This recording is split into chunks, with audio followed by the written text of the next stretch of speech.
Happy New Year. Thank you for coming out here today. You all will recall that last month our partners on the Metro Council passed a mid-year budget appropriation that was designed to help our city address the urgent and diverse needs of our homeless population.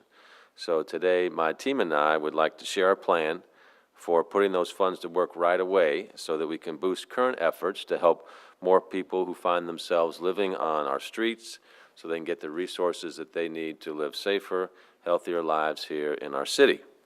We're formally presenting this plan today to the Metro Council. This plan builds on the work of our encampment task force that we created in December 2017 to better understand and address the needs of our homeless population. And this is the latest step in the work that Metro government, along with our community partners, has been doing for a long time. This issue of homelessness in the past several months has gotten more attention than what it has in the past. I'm grateful for that as people are understanding more of the complexity behind homelessness and homeless services. But we want to emphasize that providing services to homeless have been going on for a long time in our community. Some of that includes in 2014, Louisville was one of the first cities in the country. I was one of the first mayors in the country to sign on to the Mayor's Challenge to End Veterans Homelessness. That was a challenge issued by the Obama White House, and unfortunately it came with resources. Oftentimes people want to talk about the challenges of homelessness, but finding resources is really the critical need, and obviously the resources with that was housing vouchers.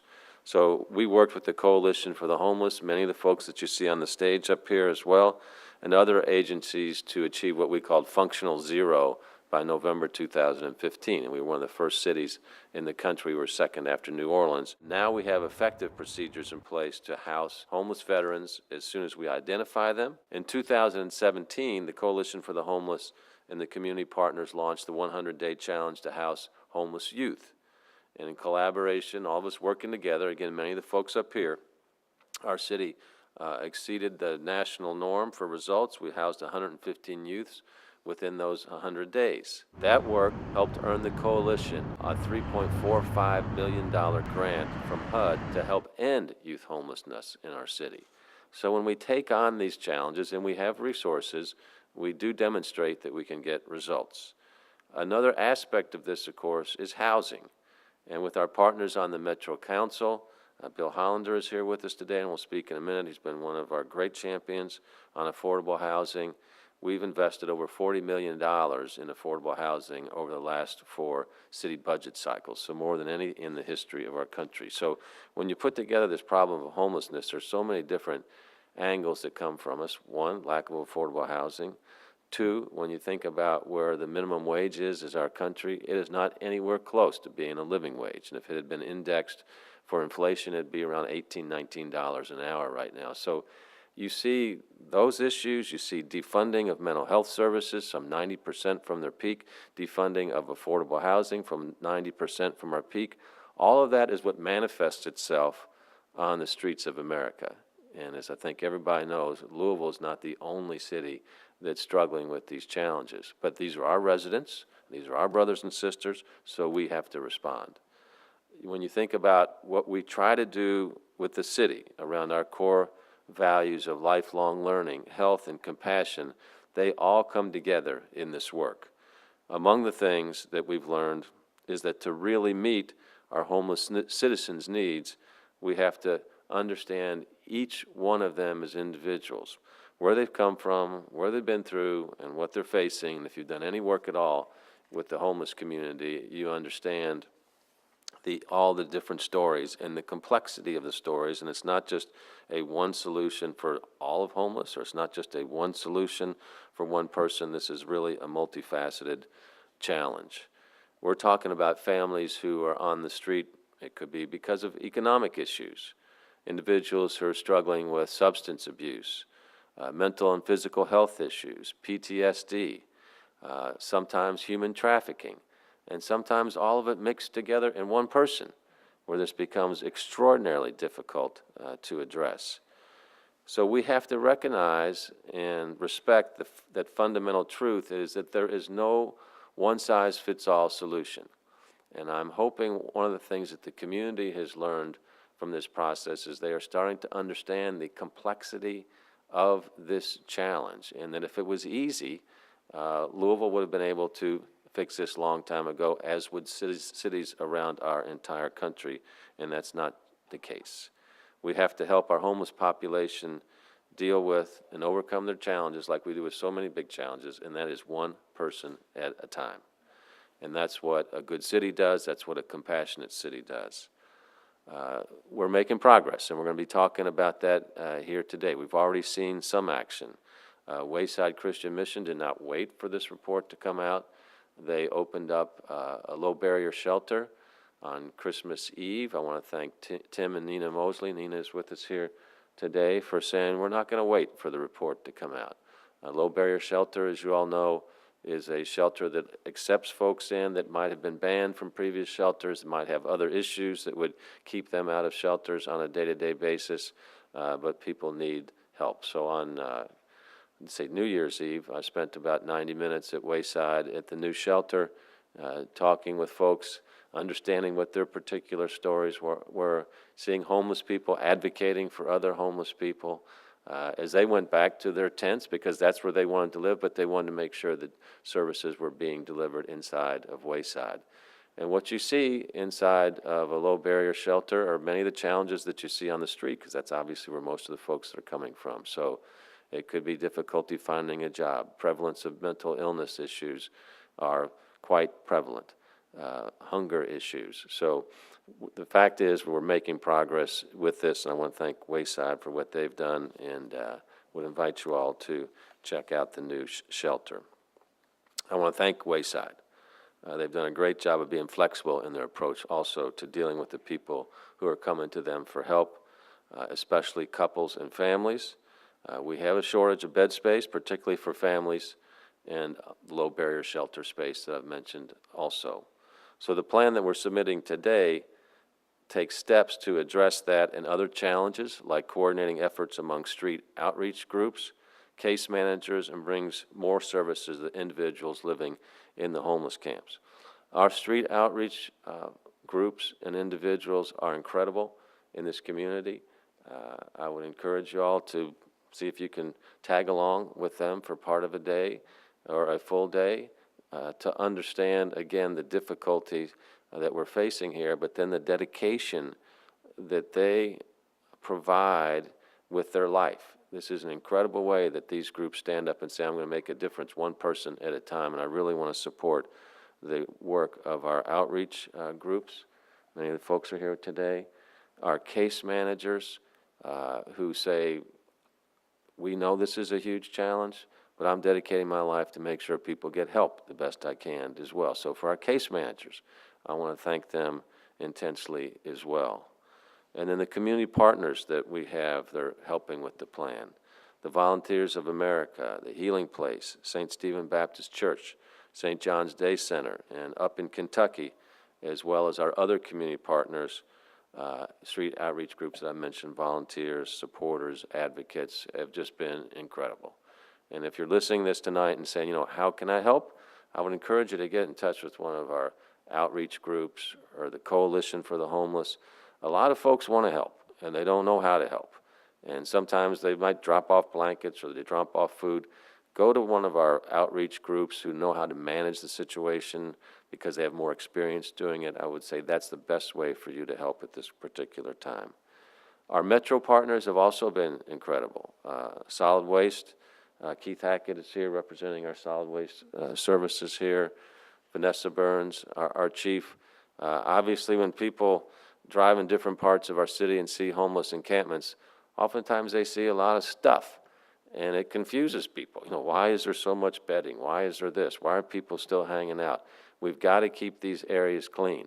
You'll recall that with our hepatitis A outbreak was concentrated in our homeless camps and with IV drug users, sometimes and oftentimes independent of each other. So it's important that there's a level of cleanliness in our camps, and our solid waste team is instrumental in making that happen. Oftentimes, when people are homeless, it's because they're waiting for housing. So our Louisville Metro Housing Authority is an incredibly important partner to shrink that time that's required to clear somebody into housing. So I want to thank them as well. And then the work that Eric Friedlander and Gina and Tamika have all done with our Office for Resilience and Community Services to take all this knowledge from all these folks up here and dozens of others throughout the community to say what is the best way to work with these funds that we have available that are not a cure, okay? This is about $500,000 that are going to make some things better, but it's not going to solve homelessness in Louisville. But hopefully it will affect a couple hundred people in a very positive way while we continue to work on this situation. So a big thanks to them and again to the council for stepping up here. So we're going to keep working on this just as we have been. I realize that homelessness makes people uncomfortable. They will come up and say, you all need to do something about homelessness in our community. And then we'll explain what we are doing. We'll ask them what kind of homeless folks they're talking about, mentally ill, addicted, whatever it might be, and they understand how complicated it is. But the presence of homeless people in America and in the cities of America is because of the failing of our social service structure and the defunding at massive percentages that I indicated earlier of mental health services, affordable housing services, food security, health care. And that defunding is what we see on the streets of our cities here in America. So you have to advocate for large-scale change at the state level and at the federal level to say here in the United States of America, where we call ourselves the richest country in the world, for us to have this type of challenges and to be visible on the streets of our country is undeserving of the ideas and the values of who we are as a country. And there is more than enough money to take care of this if we reorient what our priorities are in this country. And I'm hopeful and I pray that that will one day happen for us here in our country and our city. So advocate at the federal level, please. Mayor, thank you for the challenge that you give to us every day about how do we live and to be a compassionate city. I appreciate that, and I think it's something that we all aspire to, so thank you for that. I also, just a couple more, I want to thank the news media here for your continuing interest in the issues of homelessness. I think your coverage has been very important for folks to understand that there's no such thing as the homelessness, or there's no such thing as the solution. It's a complex issue that we all work on every day. And then, as you said, street outreach people, Coalition for the Homeless, other LMPD, and other Louisville Metro government partners have been fantastic in all of this, as well as Metro Council. Talk about issuing a challenge. You all did that. And I hope that you'll see that we've responded to your challenge. Without all this work that we've done over the past year, I don't think this would have been possible in the time frame that we've had. So here's what we're going to try to do locally. We're going to give and work with some of the funding to go to St. John's Center. A couple of pieces of that. St. John's is going to work with up in Kentucky to help us with that kind of case management, that linkage between street outreach, case managers, the coalition, service providers, to make sure that we are getting people into shelter and into services as fast and as well as we can. This is something that a lot of people have identified as a missing piece in our continuum. So that's one of the pieces we're going to fund. The second piece is around storage for homeless individuals' personal items. We're working with our partners, Downtown Partnership, Louisville Metro Housing Authority, and St. John's, to work on how we are going to try to set up some storage containers and put in some lockable units for people to store some of their things in. Some of the things that might be the last vestiges of their lives as they were housed. Some of the more important items, some of the papers that they may have. Those things will then allow them to have some storage and personal storage for some of the things that you see on the streets today.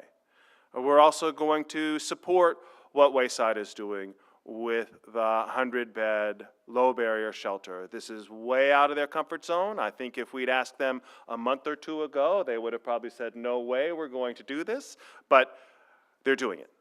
So they've stepped up to do that. We're also going to fund some pieces around family shelter.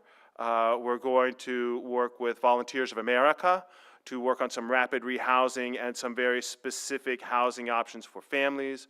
We're also going to work with St. Stephen's to work on, again, some individual units for families, because families, we have probably the greatest challenge when it comes to housing families. We're also going to work with Healing Place. They are going through a transition to a new building. They're going to have some more space for emergency shelter beds. We are going to begin by helping with some of the initial funding around how those emergency beds would be utilized and come into existence. Those are the big pieces that we're working on. So it is some of that outreach into the camps, working on some of the storage item pieces, which has long been needed, as well as then some specifics around family shelter, and then some addition to our low barrier shelter arsenal that we have. So those are the pieces that we were able to do. I think it's very solid. I think it will help a lot of people who are on the street today. But I would be remiss if I didn't tell you what this does not do, because $500,000 is fantastic, but as the mayor said, this is not going to solve all of the issues that we have in Louisville. So there's some things that this doesn't do, right? Anybody who's been going and seeing who's on the streets in terms of homelessness, you'll notice that there are folks who are more medically involved on the streets now, people in wheelchairs, people who have ostomies, other types of medicals, specifically medical issues like that. A little bit is helped because some can go into the low barrier shelter with a partner, but some, frankly, are just too complex for what we were able to deal with. So we were not really able to take a strong move on that population. Transportation issues are issues that have go across populations. But in terms of a very specific strategy around transportation and homelessness, that's also not something this plan addresses. And the last piece, because I know it's been a lot of discussion, like a permanent outdoor camp area and setting that up, this plan also does not do that. But those are things we're going to work on in the future. And those are things in April, Metro Council has asked us to come up with a more full plan for their consideration for their budget process, and we'll do that. The Homeless Encampment Task Force is going to continue to meet. We will continue to agree and disagree and fight and work together, but I think that's healthy. I think one of the healthier meetings that I've seen us have at the Encampment Task Force is when we were upset. But it was because we were honest and because we were able to realize that we could be upset with each other and work with each other, that I think that's why we're here today. And the last piece I need to say is the Coalition for the Homeless has been fantastic to partner with. Without the coalition coming to the table and helping us work through all these proposals and come up with a plan, we wouldn't be where we are today. So Mary Francis and Natalie Harris have been just fantastic partners for us in Louisville Metro and with community services. So with that, I will turn it over. Thank you, Eric. So you're hearing a little bit more about our short-term response. We'll also be communicating more broadly here in the next week or so about how you as an individual or you as a business, you as a house of worship can help. Everybody can help, okay? Most everybody has an opinion on this, so we ask everybody to step up and help as well. I'm also now just going to briefly talk about the pension problem. Why do I bring that up? Because left unaddressed, we in our city government are going to have to be dealing with an additional $10 million requirement to fund the pension over our normal levels right now. That is a huge amount of money for our budget. So when you think about the needs that we'll have to really address homeless services in our community or more affordable housing, those dollars are all competing with each other. So I want to continue to emphasize to the General Assembly that we need a funding solution in addition to the pension fix. It is not just enough to say, here's how we're going to fix the pension and push the financial obligation down on the cities and counties that are dealing with all these other issues as well. So we need a statewide solution to the funding problem for pensions as well, so we can deal with the problems that we have and the opportunities that we have in our cities. Nobody knows those better than some of our partners on the Metro Council. If you're Barbara Sexton Smith, and Council District 4, where many of our homelessness problems are centralized. That is a part of your daily, if not hourly, existence. So the Councilwoman has been a great champion with us on this project, and I'd like to ask her to share a few words with us. Councilwoman Barbara Sexton Smith. Okay. Thank you, sir. You know, it was just 20 days ago that the Metro Council, we held what is probably in our history the longest council meeting, from what I've been told, that has ever been held. And during that meeting, under the leadership of my colleague, Councilman Bill Hollander, brought forth an ordinance for the mid-year budget adjustment. And in that ordinance, we had complete agreement on the Metro Council to fund the $546,791 to go for an emergency temporary sheltering and service program for those in our community experiencing homelessness.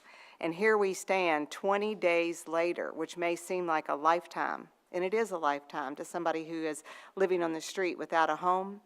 But I'm here to tell you that I think that is lightning speed of a collective impact opportunity of everybody standing here on this stage and many people who could not be with us today who have stepped up and said, I will, we will, I can, we can, you can, let's do this together.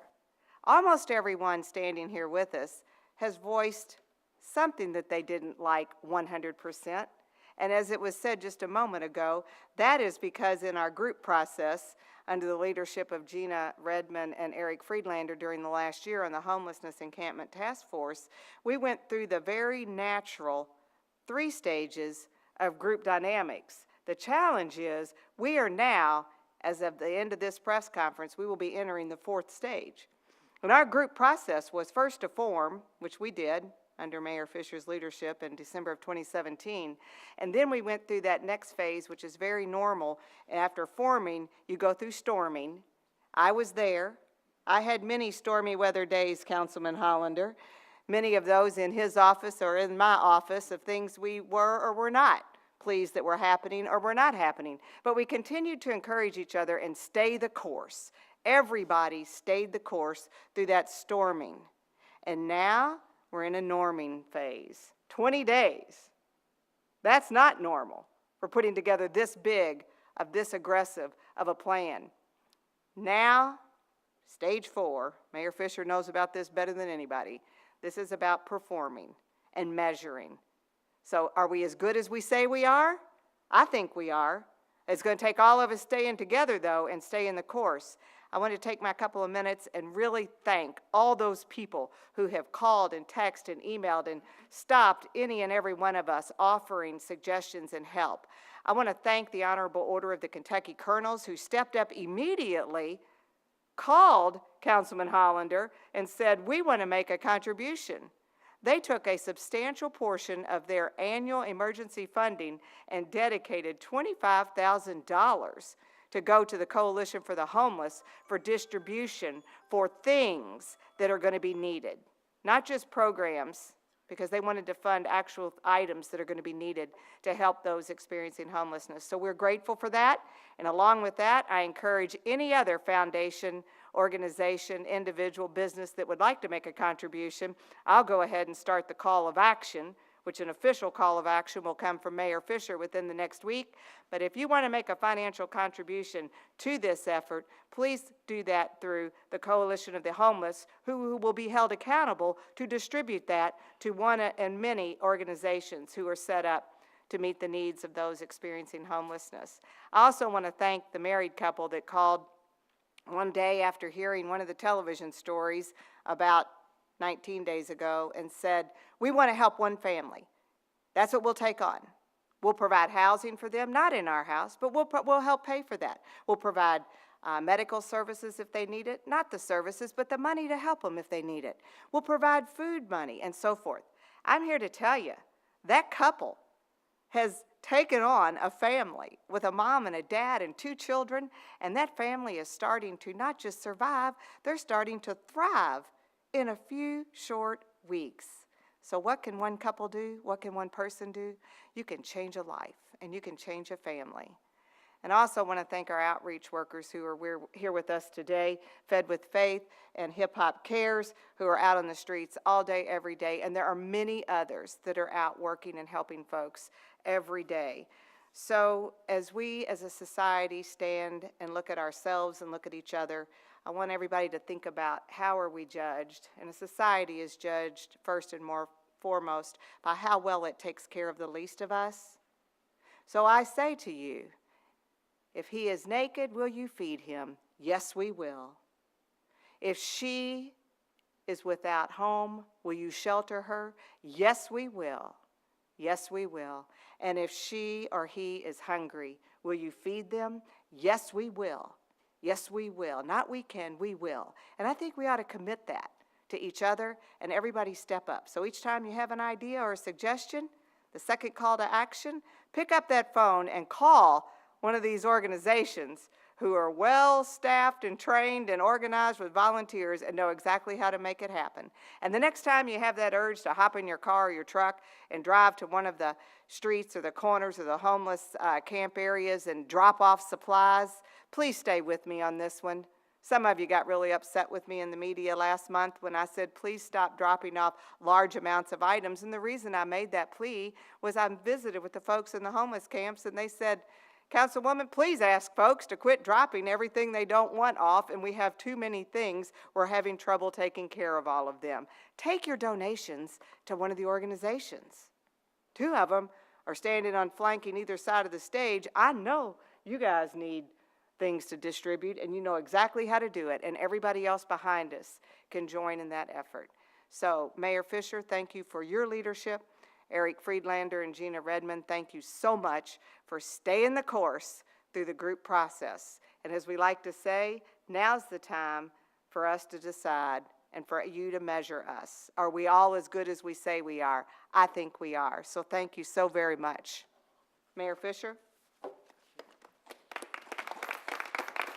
Thank you, Councilwoman. Really appreciate it. I'd like to emphasize what she said about our houses of worship as well. If you're attending a good house of worship, you're talking about issues like this, and you're talking about the golden rule, and you're talking about taking care of each other. And frankly, too many of our houses of worship are not helping. They're preaching it, but they're not doing it. So we need your help as well. And the best way to do that is, again, through the Coalition for the Homeless. Website is louhomeless.org. So just louhomeless.org. If the TV stations could run that on your trailers, we would appreciate that. Bill Hollander is going to close us out here. Councilman Hollander is a great conscience for our city and for our council. As I mentioned, leader with our affordable housing effort years ago and very active with this homelessness issue, and for that we're very grateful. Bill Hollander.